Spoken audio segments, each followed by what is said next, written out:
ಆತ್ಮೀಯರೇ, ಇವತ್ತು ನಾನು ಒಬ್ಬ ರೈತರನ್ನು ಮಾತಾಡಿಸ್ಬೇಕು, ಅವರ ಒಂದು ಮನದಾಳದ ಮಾತುಗಳನ್ನು ಕೇಳಬೇಕು ಅನ್ನೋ ಒಂದು ಉದ್ದೇಶದಿಂದ ಒಂದು ಹಳ್ಳಿಗೆ ಬಂದಿದ್ದೀನಿ.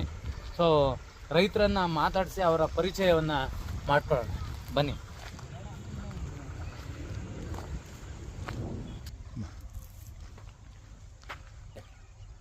ಒಬ್ಬ ಯಶಸ್ವಿ ರೈತನ ಒಂದು ಜೀವನವನ್ನು ನಾವು ಕೇಳಿದಾಗ ಅದರಿಂದ ಕಲಿಬೇಕಾಗಿರುವಂಥದ್ದು ಸಾಕಷ್ಟು ಇರ್ತದೆ. ಅದೇ ರೀತಿಯಾಗಿ ಈಗ ತಾನೇ ಕಷ್ಟಗಳನ್ನು ಬದಿಗಿಟ್ಟು ಯಶಸ್ವಿನ ಹಾದಿಯತ್ತ ಹೋಗ್ತಾ ಇರ್ತಕ್ಕಂಥ ರೈತರ ಜೀವನವನ್ನು ನಾವು ತಿಳಿದಾಗ ಸಾಕಷ್ಟು ವಿಚಾರಗಳು ಅದರಿಂದ ನಾವು ತಿಳ್ಕೊಬೇಕಾಗಿರ್ತದೆ.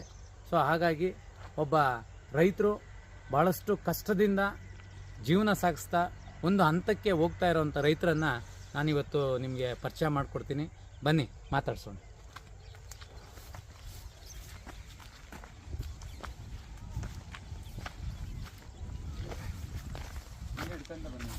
ನಮಸ್ಕಾರ. ಏನೋ ಮಾಡ್ತಾ ಇದ್ದೀರಿ ತೋಟದಾಗ? ಏನಿಲ್ಲ, ಮೊನ್ನೆ ಔಷಧಿ ಹೊಡೆದಿದೆ, ಚೆಕ್ ಮಾಡ್ತಾ ಇದ್ದೀನಿ ಯಾವ ರೀತಿ ಐತೆ. ನುಸಿ ರೋಗ ಬಿದ್ದಿತ್ತು, ಎಣ್ಣೆಲ್ಲ ಮೊನ್ನೆ ಔಷಧಿ ಹೊಡೆದಿದೆ. ಎಷ್ಟು ಎಕರೆ ಹಾಕಿದೆ ಅಣ್ಣ? ಅಣ್ಣ ಇದು ಎಲ್ಲ ಒಂದು ಎಕರೆ ಬರುತ್ತೆ ನಮ್ಮ ಭಾಗಕ್ಕೆ. ನಾವು ಒಂದು ಅರ್ಧ ಎಕರೆಗೆ ಹಾಕಿದ್ದೀನಿ ಈಗ. ಹೌದು. ಹಿಂಗೆ ಪರವಾಗಿಲ್ಲ ಇನ್ಕಮ್ಮು? ಅಣ್ಣ ಅದು ಪರವಾಗಿಲ್ಲ ಅನ್ನೋಕ್ಕಿಂತ ಒಂದು ಕೆಲಸ ಅಂತ ಬೇಕು. ಒಬ್ಬ ರೈತ ಅಂತಂದಾಗ ಒಂದು ವ್ಯಕ್ತಿ ಅಂತಂದಾಗ ಒಂದು ಕೆಲಸ ಅಂತ ಬೇಕು. ಕೆಲಸಕ್ಕೋಸ್ಕರ ಸ್ವಲ್ಪ ನೀರೈತೆ, ನಮ್ಮ ತಂದೆಯವ್ರು ಮಾಡೋ ಒಂದು ಆಶೀರ್ವಾದ ನೀರೈತೆ. ಸ್ವಲ್ಪ ಚಿಕ್ಕದ ವ್ಯವಸಾಯ ಮಾಡೋಣ ಅಂತ ಮಾಡ್ತಾ ಇದ್ದೆ. ಸರಿ ಅಣ್ಣ. ನಿಮ್ಮದು ಯಾವ ಊರು? ಸರ್ ನಮ್ಮದು ಇಲ್ಲಿ ಎಲ್ಲಿಗೆ ಹೋಗ್ತೀನಿ. ಎಲ್ಲಿಗರು? ಓಕೆ. ನೀವು ಏನು ವೃತ್ತಿ ಮಾಡ್ತೀರಾ? ಸರ್ ನಾನಿಲ್ಲಿ ಏರ್ಪೋರ್ಟಲ್ಲಿ ಕೆಲಸ ಮಾಡ್ತಾ ಇದ್ದೀನಿ. 8 ವರ್ಷದಿಂದ ಕೆಲಸ ಮಾಡ್ತಾ ಇದ್ದೀನಿ. ಏರ್ಪೋರ್ಟಲ್ಲಿ ಕೆಲಸ ಮಾಡ್ತಾ ಇದ್ದೀನಿ ಅಂದರೆ ಏರ್ಪೋರ್ಟಲ್ಲಿ ಕೆಲಸ ಮಾಡ್ತಾ ಇದ್ರಿ ಅಂದರೆ ನಿಮ್ದೇನಾದ್ರು ಜಮೀನು ಏರ್ಪೋರ್ಟ್ಗೆ ಏನಾದ್ರು ಹೋಗಿದೆಯಾ? ಇಲ್ಲ ಇಲ್ಲ ಸರ್, ಏನು ಏರ್ಪೋರ್ಟ್ ಹೋಗಿಲ್ಲ. ಮತ್ತು ಈಗ ಜಮೀನು ಇದೆಯಲ್ಲ, ಜಮೀನಲ್ಲಿ ಕೆಲಸ ಮಾಡ್ಕೊಂಡಿರ್ಬೋದಲ್ಲ, ಏರ್ಪೋರ್ಟ್ಗೆ ಹೋಗಿ ಕೆಲಸ ಮಾಡೋಂಥದ್ದು ಏನು ಇಲ್ವಲ್ಲ? ನೀವು ಕೇಳೋಕ್ಕಷ್ಟೇ ಕರೆಕ್ಟ್ ಇತ್ತು. ಆದರೆ ಹಿಂದೆ ನಾವು ರೇಷ್ಮೆ ಹುಳ ಮಾಡ್ತಾ ಇದ್ರಿ, ಸೊಪ್ಪು ಕಮ್ಮಿ ಇದ್ದು ಕೊಂಡು ಸೊಪ್ಪು ಹುಳ ಮೇಯಿಸ್ತಾ ಇದ್ರಿ. ಲಾಭ ನಷ್ಟ ಲೆಕ್ಕ ಹಾಕಿದಾಗ ಖರ್ಚು ಜಾಸ್ತಿ, ಸಂಪಾದನೆ ಕಮ್ಮಿ ಬಂತು ದಿನೇ ದಿನೇ. ಅಂದರೆ ರೇಷ್ಮೆ ಹುಳ ಮೇಯಿಸೋದ್ರಿಂದ ಲಾಭ ಕಮ್ಮಿ ಇದೆ ಅಂತ ಹೇಳಿ? ಲಾಭ ಸ್ವಂತ ಸೊಪ್ಪಿದ್ದಲ್ಲಿ ಯಾವುದೇ ರೀತಿ ನಷ್ಟ ಇಲ್ಲ. ರೇಷ್ಮೆ ಹುಳ ಕೊಂಡು ಮೇಯಿಸಿದಾಗ ಲೆಕ್ಕಾಚಾರ ಮಾಡ್ದಕ್ಕೆ ಹೋದಾಗ ರೈತಂದು ಎಲ್ಲ ಲೆಕ್ಕ ಮುಡ್ಕೊಂಡು ತಲೆಮೆ ಬಂತು ಅನ್ನೋ ರೀತಿ ಆಗೋದು. ಆವಾಗ ತುಂಬ ಕಷ್ಟದಲ್ಲಿ ಇದ್ದುಬಿಟ್ಟೆ. ಆ ಕಷ್ಟ ಬಿದ್ದಾಗ ನಮಗೆ ಕೆಲಸದ ಏನು ಮಾಡೋದು ಅಂತಂದ್ಬಿಟ್ಟು ಯಾರು ನಮ್ಮ ಸ್ನೇಹಿತೊಬ್ಬರು ಕೆಲಸಕ್ಕೆ ಹೋಗ್ತಿದ್ರು. ಆವಾಗ ನೋಡೋಣ ಅಂತಂದ್ಬಿಟ್ಟು ಏರ್ಪೋರ್ಟ್ಗೆ ಟ್ರೈ ಮಾಡಿದೆ. ಹಿಂದೆ ನನ್ನ ತಮ್ಮಂದರು ಆವತ್ತು ಸುಮಾರು 10 ವರ್ಷದಿಂದ ಕೆಲಸ ಮಾಡ್ತಾಯಿದ್ದಾರೆ. ಆಲ್ರೆಡಿ ಈಗಲೂ ಮಾಡ್ತಾಯಿದ್ದಾರೆ, ನಾನು ಮಾಡ್ತಾಯಿದ್ದೀನಿ. ಈಗ ನಿಮ್ಮ ತಂದೆಯವ್ರಿಗೆ ಎಷ್ಟು ಜನ ಮಕ್ಕಳು? ಅವ್ರು ಏನೇನು ಕೆಲಸ ಮಾಡ್ತಾವ್ರೆ? ಸರ್ ನಾವು 6 ಜನ ನಮ್ಮ ಮಕ್ಕಳು ಟೋಟಲಿ. 2 ಹೆಣ್ಣು ಮಕ್ಕಳು, ಅವ್ರ ಗಂಡನ ಮೇಲೆ ವಾಸ ಮಾಡ್ತಾಯಿದ್ದಾರೆ. ನಾವು ತಮ್ಮಂದರು 3, ನಾನೊಬ್ಬ ಇದ್ದೀರಿ. ಅದರಲ್ಲಿ ಒಬ್ಬ ತಮ್ಮ ಅಂಗಡಿ ಹಾಕಿದ್ದಾರೆ. ಮೊದಲೆಲ್ಲ ಕೊಂಡುಳ ಮೆಸ್ತಾಯಿದ್ರು. ಖರ್ಚು ವೆಚ್ಚ ಲೆಕ್ಕ ಹಾಕಿದಾಗ ತುಂಬಾ ಕಷ್ಟ ಬಿದ್ದುಬಿಟ್ರೆ ನಾವು ಗೌರಿಬಿದನೂರು, ಮಧುಗಿರಿ, ಈ ಕಡೆ ಸರ್ಜಾಪುರ, ಈ ಕಡೆ ತಮಿಳ್ನಾಡು ಗಂಟ ಸೊಪ್ಪು ಹೋಗಿದ್ದೀವಿ. ಇಡೀ ಎಲ್ಲವರೆಗೆ ಫೇಮಸ್ ಟೆಂಪಲ್ ಸೊಪ್ಪು ಹೊಡೆಯೋದ್ರಲ್ಲಿ, ಹುಳ ಮೆಸೋದ್ರಲ್ಲಿ. ಅದು ಲಾಭ ನಷ್ಟ ಗೊತ್ತಿಲ್ಲ, ಖರ್ಚು ಜಾಸ್ತಿ, ಲಾಭ ಕಮ್ಮಿ ಇತ್ತು. ಆವಾಗ ಯೋಚನೆ ಮಾಡಿಬಿಟ್ಟು ಏನಾದರೂ ಯಾವುದೋ ಒಂದು ದಾರಿ ಮಾಡಬೇಕು ಅಂತ ಅಂದ್ಬಿಟ್ಟು ಬರೀ 25,000 ರೂಪಾಯಿಗೆ ಒಂದು ಪೆಟ್ಟಿ ಅಂಗಡಿ ಮುಖಾಂತರ ಅಂಗಡಿ ಹಾಕಿತ್ತು. ಇವತ್ತು ಚೆನ್ನಾಗಾದ. ಆ ಭಗವಾನ್ ಆಶೀರ್ವಾದ, ತಂದೆ ತಮ್ಮ 3ನೇ ತಮ್ಮ ಹೋಗ್ಬಿಟ್ಟು ಏರ್ಪೋರ್ಟಲ್ಲಿ ಏರ್ ರಿಸರ್ಚಲ್ಲಿ ಕೆಲಸ ಮಾಡ್ತಾಯಿದ್ದಾರೆ. ಇವತ್ತು ಸೂಪರ್ವೈಸರಾಗಿ ಕೆಲಸ ಮಾಡ್ತಾಯಿದ್ದಾರೆ. ನಾನು ಇಂಡಿವಿಜುವಲ್ ಕೆಲಸ ಮಾಡ್ತಾಯಿದ್ದೆ, ಡ್ರೈವರಾಗಿ ಕೆಲಸ ಮಾಡ್ತಾಯಿದ್ದೆ. 8 ವರ್ಷ ಆಯಿತು. ನನ್ನ ಜೀವನನೂ ಚೆನ್ನಾಗಿ ರೂಪಿಸ್ತಿದ್ದೆ. ಅಂದರೆ ನೀವು ಕೃಷಿನ ಪಾರ್ಟ್ ಟೈಮ್ ಆಗಿ ಇಟ್ಕೊಂಡು ಮೇಜರ್ ಆಗಿ ಬೇರೆ ಕಡೆ ಹೋಗಿ ಕೆಲಸ ಮಾಡ್ತಾ ಇದ್ದಾರೆ. ಇದಂತೂ 100% ಸತ್ಯ.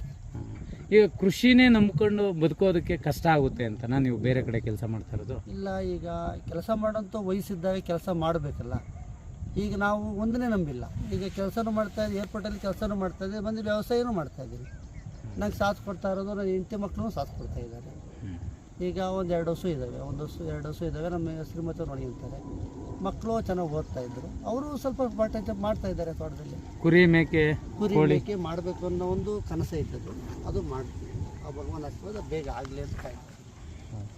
ನಿಮ್ಮ ವಯಸ್ಸು ಎಷ್ಟಣ್ಣ? ಸರ್ ವಯಸ್ಸು ಈಗ ಬಂದ್ಬಿಟ್ಟು 48 ವರ್ಷ. 48 ರನ್ನಿಂಗ್ ನಡೀತಾ ಇದೆ.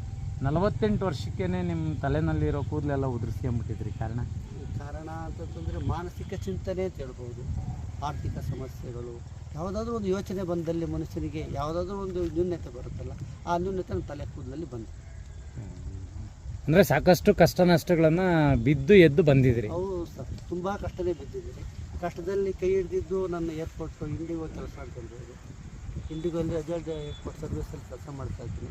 ನನ್ನ ಕಷ್ಟದಾಗ ಕೆಲಸ ಕೊಟ್ಟಿದ್ದು ಇವತ್ತು ನಾನು ಸಾಯೋ ಗಂಟು ನಿಂತ್ಕೊಬೇಕು ನನ್ನ ಕಂಪ್ನಿ. ಅಂದರೆ ಈಗ ನೀವು ಕೃಷಿ ಮಾಡಿ ಬೆಳೆದಿಲ್ಲ, ಕೆಲಸದಿಂದ ನೀವು ಏನೋ ಬೇರೆ ಕಡೆ ಕೆಲಸ ಮಾಡ್ತಾ ಇರೋದ್ರಿಂದ ಒಂದು ಹಂತಕ್ಕೆ ಬಂದಿದ್ದೀರಿ ಅಂತ ಹೇಳೋದಕ್ಕೆ ಇಷ್ಟಪಡ್ತೀನಿ. 75% ಅನ್ಬೋದು ಸರ್, ಇದು ಪ್ಲಸ್ ಅದು. ಆದರೆ 75% ನಾನು ಕೆಲ್ಸಕ್ಕೆ ಹೋಗಿರ್ಬೇಕೇ ನಾನು ನೆಮ್ಮದಿ ಕಾಣ್ತಾ ಇರೋದು ಅಂತಂದು ಸತ್ಯ ಸರ್. ಅಂದರೆ ಎಲ್ಲೋ ಒಂದು ಕಡೆ ಕೃಷಿ ಮಾಡೋದಕ್ಕೆ ಅನುಕೂಲ ಇಲ್ಲ ಅಂತ ಅಂದ್ಬಿಟ್ಟು ನೀವು ಕೆಲ್ಸಕ್ಕೆ ಹೋಗಿದ್ದು, ಅಥವಾ ಇಲ್ಲ ಅನುಕೂಲ ಇದ್ಕೊಂಡು ಅಲ್ಲೂ ದುಡಿಯೋಣ ಇಲ್ಲೂ ದುಡಿಯೋಣ ಅಂತೇಳಿ ಕೆಲ್ಸಕ್ಕೆ ಹೋಗ್ತಾ ಇದ್ದೀವಿ? ಸರ್ ಕೆಲ್ಸಕ್ಕೆ ಹೋಗ್ಬೇಕು ಅನ್ನೋ ಒಂದು ಆಸೆ ಇತ್ತು. ಅದು ಕಷ್ಟ ಸುಖಗಳ ಮಧ್ಯದಲ್ಲಿ ಇದು ಮಾಡಬೇಕು ಅಂತ ಅನಿಸಿತ್ತು. ವ್ಯವಸಾಯ ಮಾಡಬೇಕು ಅಂತಂದರೆ ಸ್ವಲ್ಪ ಅಮೌಂಟು ಹಣ ಬೇಕಾಗುತ್ತೆ. ಈಗ ನಮ್ಗೆ ಇದ್ದ ಪರಿಸ್ಥಿತಿಯಲ್ಲಿ ತುಂಬ ಕಷ್ಟ, ತುಂಬ ಕ್ರಿಟಿಕರ. ಸಂಸಾರ ನಡೆಸೋಕ್ಕೆ ಕಷ್ಟ ಇತ್ತು, ಊಟಕ್ಕೆ ಕಷ್ಟ ಇತ್ತು, ಸತ್ಯ ಹೇಳ್ತಾ ಇದ್ದೀನಿ. ಆದರೆ ಇವತ್ತಿನ ದಿವಸ ಪರವಾಗಿಲ್ಲ, ಚೆನ್ನಾಗಿ ಭಗವಂತನ ಆಶೀರ್ವಾದ, ತಂದೆ ತಾಯಿಯ ಆಶೀರ್ವಾದ, ಚೆನ್ನಾಗಿದ್ದೀನಿ. ಸ್ವಲ್ಪ ಬಟ್ ಸುಧಾರಿಸ್ತಾ ಬರ್ತಾಯಿದ್ದೀನಿ. ಅಣ್ಣ ಈಗ ತುಂಬ ಕಷ್ಟ ಇತ್ತು ಅಂತ ಹೇಳಿದ್ರಲ್ಲ, ಮಕ್ಕಳಿಗೆ ಏನಾದರೂ ಮದುವೆ ಮಾಡಿ ಏನಾದರೂ ಕಷ್ಟಕ್ಕೆ ಸಿಕ್ಕಾಕೊಂಡ್ರ, ಅಥವಾ ಸಾಲಗಳು ಏನಕ್ಕೋಸ್ಕರ ಮಾಡಿದ್ರಿ, ಅಥವಾ ಸಾಲಗಳು ಇದ್ದಾವ ಅಥವಾ ತೀರಿದಾವ, ಅದ್ರ ಬಗ್ಗೆ ಏನಿಲ್ಲ? ಇಲ್ಲ ಸರ್, ಈಗ ನಾನು ಕುಂಡುಳ ಮೇಯಿಸ್ತಾ ಇದ್ದೀನಿ. ರೇಷ್ಮೆ ಹುಳ ಕುಂಡು ಮೇಯಿಸ್ತಾ ಇದ್ದಾಗ ಒಂದೊಂದು ಸಲ ಜಡಿ ಮಳೆ ಬಂತು ಅಂತಂದರೆ ಸಡನ್ಲಿ ಗೂಡೆ ಡೌನ್ ಆಗುತ್ತೆ. ಸೊಪ್ಪು ರೇಟ್ ಕಡಿಮೆ ಮಾಡ್ತಾರೆ ಯಾರನ್ನಾದ್ರೂ. ಸೊಪ್ಪು ರೇಟ್ ಅವ್ರು ದುಡ್ಡು ಪಡೆಯಬೇಕು, ಮೊಟ್ಟೆ ರೇಟ್ ಪಡೆಯಬೇಕು. ಆವಾಗ ಏನು ಮಾಡೋದು? ರೇಷ್ಮೆ ಇಲ್ಲದೆ ಬರೋದು 20,000 ರೂಪಾಯಿ 50,000 ರೂಪಾಯಿ ಸಂಪಾದನೆ ಮಾಡಿ ಖರ್ಚೇ 30-35 ಸಾವಿರ ಹೋಗುತ್ತೆ. 15 ಸಾವಿರ ಉಳಿಯುತ್ತಾ ಇತ್ತು. 15 ಸಾವಿರದಲ್ಲಿ ಮುಳು ಕಟ್ಟು ಚೆನ್ನಕ್ಕೆ ಅದು ಇದು ಇಷ್ಟು ಖರ್ಚು ಬರುತ್ತೆ. ಎಲ್ಲ ಖರ್ಚು 30 ಹೋದ್ರೂ 35 15 ಸಾವಿರ. 15 ಸಾವಿರದಲ್ಲಿ ಮನೆ ಸಂಸಾರ ನೋಡೋದ, ಫೀಸ್ಗಳನ್ನು ಕಟ್ಟೋದ. ಅದೊಂದು ಯಾವುದೋ ಒಂದು ಇದರಲ್ಲಿ ಸಾಲ ಸಿಕ್ಕಾಕೊಂಬಿಟ್ಟು ಲಕ್ಷಾಂತರ ರೂಪಾಯಿ ಸಾಲ ಸಿಕ್ಕಾಕೊಂಬಿಟ್ಟು. ಈ ಕಡೆ ಸಾಲಗಳು ಕೊಟ್ಟರೆ ಸಂಸಾರಕ್ಕಿಲ್ಲ, ಸಂಸಾರದಾಗ ಸಾಲ ಕೊಡೋರಿಲ್ಲ. ಏನು ಮಾಡೋದಾಗ ತುಂಬ ಕಷ್ಟನೇ ಆಗಿತ್ತು. ಪರಿಸ್ಥಿತಿ ತುಂಬ ಕಷ್ಟನೇ ಇತ್ತು ಸರ್, ಇದು ಸತ್ಯ. ಭಾಳ ಕಷ್ಟಪಟ್ಟು ಮುಂದೆ ಬಂದಿದ್ರೆ. ಈಗ ಮಕ್ಕಳು ಎಜುಕೇಷನ್ ಏನಾಗಿದೆ ಸರ್? ಮಗಳು ಇಂಜಿನಿಯರ್ ಮುಗಿತು. ಇಂಜಿನಿಯರ್ ಮುಗಿದ್ಬಿಟ್ಟು ಬೆಂಗಳೂರಲ್ಲಿ ಯಾವ IT ಕಂಪ್ನಿ ಕಸ್ಕೊಳ್ತಾ ಇದ್ದಾರೆ, ಬರ್ತಾಯಿದ್ದಾರೆ, ಡೈಲಿ ಅಪ್ ಆ್ಯಂಡ್ ಡೌನ್ ಮಾಡ್ತಾಯಿದ್ದಾರೆ. ಮಗಂದು ಸಿವಿಲ್ ಇಂಜಿನಿಯರಿಂಗು ಮುಗಿತಾ ಇದೆ. ಇನ್ನೊಂದು 20 ದಿವಸ ಒಳಗಡೆ ಅದು ಕ್ಲಿಯರ್ ಆಗುತ್ತೆ. ನಿಜವಾಗ್ಲೂ ಸಹ ಗ್ರೇಟ್ ಅಂತ ಹೇಳ್ಬೋದು. ಯಾಕೆ ಅಂದರೆ ಇಷ್ಟೊಂದು ಕಷ್ಟಪಟ್ಟು ಮಕ್ಕಳನ್ನು ಒಂದು ಒಳ್ಳೆ ಎಜುಕೇಷನ್ ಕೊಟ್ಟು ಒಂದು ಹಂತಕ್ಕೆ ತಂದಿದ್ದೀರಿ ಅಂದರೆ ಕಾರಣ ನಿಮ್ಮ ಬೆವರಿನ ಒಂದು ಶಕ್ತಿ ಅಂತಲೇ ಹೇಳ್ಬೋದು. ಈ ಕಡೆ ಕೃಷಿನೂ ಬಿಡಲಾರ್ದೆ, ಆ ಕಡೆ ಕೆಲಸನೂ ಬಿಡಲಾರ್ದೆ, ನೈಟು ಡೇ ಅಂತೇಳಿ ಅಲ್ಲಿ ಶಿಫ್ಟ್ ಮುಗಿಸ್ಕೊಂಬಂದು ಮತ್ತೆ ಇಲ್ಲಿ ತೋಟದಲ್ಲೂ ಕೆಲಸ ಮಾಡ್ತಾಯಿದ್ದೀರಿ. ಈಗ ನಿಮ್ಮ ಪ್ರೆಸೆಂಟು ಆದಾಯ ಎಷ್ಟಿದೆ ಸರ್? ಈಗ ಪ್ರೆಸೆಂಟ್ ಆದಾಯ ನನಗೆ ಏರ್ಪೋರ್ಟಲ್ಲಿ ಎಲ್ಲ ಖರ್ಚುಗಳದ್ದು PF ES ಎಲ್ಲ PF ಇನ್ಶೂರೆನ್ಸ್ ಕ್ಲೈಮ್ ಆಗಿದ್ದು ಎಲ್ಲ ಕಟ್ಟಾಗಿ 25,100 ರೂಪಾಯಿ ಬರ್ತಾಯಿದೆ.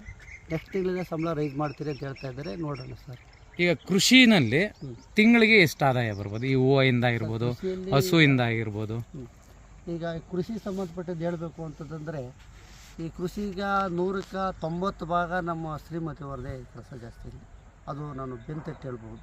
ಈ ವ್ಯವಸಾಯ ಅಂತಂತಂದರೆ ತುಂಬ ಕಷ್ಟ ಇರ್ತದೆ. ಅದೇ ಕಳೆ ಬರೋದಿರ್ಬೋದು, ಇನ್ನೊಂದು ಮತ್ತು ಗೇಟ್ ವಾಲ್ ಸಮೇತ ತಿರ್ಸೋ ಸಮೇತ ನಮಗೆ ಶ್ರೀಮತಿ ನೋಡಿ ಅಂತಾರೆ. ಜವಾಬ್ದಾರಿ ಅವ್ರಿಗೆ ಕೊಟ್ಟಿದೆ. ಅವ್ರು 2 ಹಸು ಇದ್ದಾವೆ, ಅವರೇ ನೋಡಿ ಅಂತಾರೆ. ಇವತ್ತು ಮಕ್ಕಳನ್ನ ಅಂತ ಬರಬೇಕಾದ್ರೂ ಅವ್ರದ್ದು ತುಂಬ ಸಪೋರ್ಟ್ ಐತೆ. ಅವ್ರ ಮಕ್ಕಳು ಚೆನ್ನಾಗಿ ಓದಿದ್ರು, ಆ ದೇವರ ಆಶೀರ್ವಾದ ಅದೊಂದು ನಮ್ಮ ಪುಣ್ಯ ಸರ್. ಈಗ ಕೃಷಿಯಿಂದ ಮತ್ತು ನಿಮ್ಮ ಕೆಲಸದಿಂದ ಒಟ್ಟು ಒಂದು ತಿಂಗಳಿಗೆ ಎಷ್ಟು ಆದಾಯ ನಿಮ್ಗೆ ಸಿಗ್ಬೋದು ಸರ್? ಒಂದು ತಿಂಗಳಿಗೆ ಅಂದಾಜು ಅಂತಂದರೆ ಒಂದು 25,000 ರೂಪಾಯಿ ನಂದು ಸ್ಯಾಲ್ರಿ ಅಂತ ಅನ್ಕೊಳ್ಳೋಣ. ಓಟಿ ಗೀಟಿ ಮಾಡಿಕೊಂಡೆ ಎಕ್ಸ್ಟ್ರಾ ಖರ್ಚು ಹೋದ ಸಾವಿರ 25,000 ನಿಗದಿ ಮಾಡಿದ್ರು ಸಮೇತ. ಹಸುಗಳಲ್ಲಿ ನಮ್ಮ ಶ್ರೀಮತಿ ಒಂದು 5,000 ರೂಪಾಯಿ, 30,000 ರೂಪಾಯಿ. ರೋಜಾ ಗಿಡ ಹಾಕಿಬಿಟ್ಟು ನನಗೆ ಒಂದು 10 ತಿಂಗಳಾಗಿದೆ. 10 ತಿಂಗಳಾಯಿತು. 10 ತಿಂಗಳು ಖರ್ಚು ಜಾಸ್ತಿ ಇತ್ತು. ಈಗ ಇತ್ತೀಚಿನ ಒಂದು 2 ತಿಂಗಳಿಂದ ಸ್ವಲ್ಪ ಸಂಪಾದನೆ ಬರ್ತಾಯಿದೆ.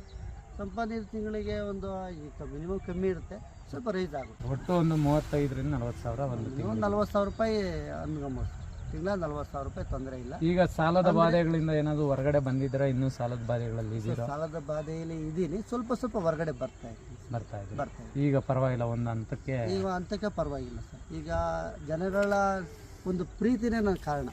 ಇವತ್ತು ಸಾಲ ಕೊಟ್ಟಂಥವ್ರು ಇರ್ಬೋದು, ನಮ್ಮ ತಂದೆ ತಾಯಿಯಂದಿರಿರ್ಬೋದು, ನಮ್ಗಿಬ್ಬರು ತಾಯಿಯಂದಿರು, ತಂದೆ ಒಬ್ಬರು. ಅವರ ಆಶೀರ್ವಾದ, ಭಗವಂತನ ಆಶೀರ್ವಾದ, ಆ ಸಾಲ ಕೊಟ್ಟಂಥ ಪುಣ್ಯ ದೇವರುಗಳು ಅಂತ ಹೇಳ್ಬೋದು. ನನ್ನವರು ಇವತ್ತು ಯಾರೂ ಕೆಟ್ಟ ಮಾತು ಮಾತಾಡಿಲ್ಲ. ಪಾಪ ಹೊರಗಡೆಯಿಂದ ಗೊತ್ತಿಲ್ಲ, ನಾನು ಜಾಸ್ತಿ ಹಿಂಸೆ ಇಕ್ಕಿಲ್ಲ ಸರ್. ಅವ್ರ ಮನೆ ಬಾಗಿಲು ಹೊರಟು ಹಣ ಕೊಡ್ತಾಯಿದ್ದೀನಿ, ಸಂಪಾದನೆ ಮಾಡಿ ಕೊಡ್ತಾಯಿದ್ದೀನಿ. ಅವರ ಪ್ರೀತಿಯಿಂದ ಕಾಣ್ತಾ ಇದ್ದಾರೆ. ಅದೇ ಆಶೀರ್ವಾದ ನನಗೆ. ತುಂಬ ಸಂತೋಷ ರಾಮಣ್ಣ. ಆತ್ಮೀಯರೇ, ನೋಡಿದ್ರಲ್ವಾ, ಒಬ್ಬ ರೈತ ಎಷ್ಟು ಕಷ್ಟಪಟ್ಟು ಜೀವನ ಮಾಡ್ತಾನೆ, ಅವನ ಜೀವನದ ಮಜಲುಗಳನ್ನು ನಾವು ನೋಡಿದಾಗ ಒಬ್ಬ ಯಶಸ್ವಿ ರೈತನ ಒಂದು ಇದನ್ನು ನಾವು ನೋಡಿ ಕಲಿಯುವಂಥದ್ದು ಸಾಕಷ್ಟು ಇರ್ತದೆ. ಈಗ ಬೆಳೀತಾ ಇರ್ತಕ್ಕಂಥ ರೈತರ ಒಂದು ಜೀವನ ನೋಡಿ ಸಹ ಕಲಿಯುವಂಥದ್ದು ಸಾಕಷ್ಟು ಇರ್ತದೆ. ನಿಜವಾಗ್ಲೂ ಹೇಳಬೇಕು ಅಂದರೆ ನಮ್ಮ ರಾಮಂಜನಪ್ಪನವರು ಪ್ರಾರಂಭದಿಂದ ಇದುವರೆಗೂ ಭಾಳಷ್ಟು ಕಷ್ಟ ನಷ್ಟಗಳನ್ನು ನೋಡ್ಕೊಂತ ಈಗ ಸುಖದ ಹಾದಿಯನ್ನು ಹಿಡಿದಿದ್ದಾರೆ. ಇವರಿಗೆ ಒಳ್ಳೆಯದಾಗಲಿ ಅಂತೇಳಿ ನಾವು ಹೇಳ್ತಾ ಶುಭ ಕೋರ್ತಾ ಇದ್ದೇವೆ. ಧನ್ಯವಾದ. ಇನ್ನೊಂದು ಮಾತು ಸರ್, ಇದು ಯಾವುದೇ ಒಂದು ಕೆಲಸ ಮಾಡಬೇಕಾದ್ರೆ ಪ್ರೀತಿಯಿಂದ ಮಾಡಬೇಕು ಅಂತಂದ್ಬಿಟ್ಟು ದೊಡ್ಡವರು ಹೇಳ್ತಾ ಇದ್ದಾರೆ. ಅದು ನಾನು ಅನುಭವಿಸಿದ್ದೀನಿ. ಇವತ್ತು ಕೆಲಸ ಪ್ರೀತಿಸ್ತಾ ಇದ್ದೀನಿ. ಕೆಲಸದಿಂದ ಸಾಕಷ್ಟು ನೆಮ್ಮದಿ ಐತೆ. ನಾನು ಕೆಲಸ ಮಾಡೋ ಜಾಗದಲ್ಲಿ ಲೋಡರ್ಸ್ ಆಗ್ಬೋದು, ಕ್ಲೀನರ್ಸ್ ಆಗ್ಬೋದು, ಡ್ರೈವರ್ಸ್ ಆಗ್ಬೋದು, ಸೂಪರ್ವೈಸರ್ ಆಗ್ಬೋದು, ನಮ್ಮ ಕಂಪ್ನಿಯಲ್ಲಿ ನನ್ನೊಬ್ಬ ಪ್ರೀತಿಯಿಂದ ಅಣ್ಣತನೇ ಪ್ರೀತಿಸ್ತಾರೆ. ಆ ಒಂದು ಪ್ರೀತಿನೇ ನಾನು ಇವತ್ತು ಆರೋಗ್ಯವಾಗಿದ್ದೀನಿ, ನೆಮ್ಮದಿ ಕಾಣ್ತಾ ಇದ್ದೀನಿ ಅಂತಂದ್ಬಿಟ್ಟು ಆ ದೇವರ ಹತ್ರ ಹೇಳ್ತಾ ಇದ್ದೀನಿ. ಧನ್ಯವಾದಗಳು sir. Thank you. Welcome sir.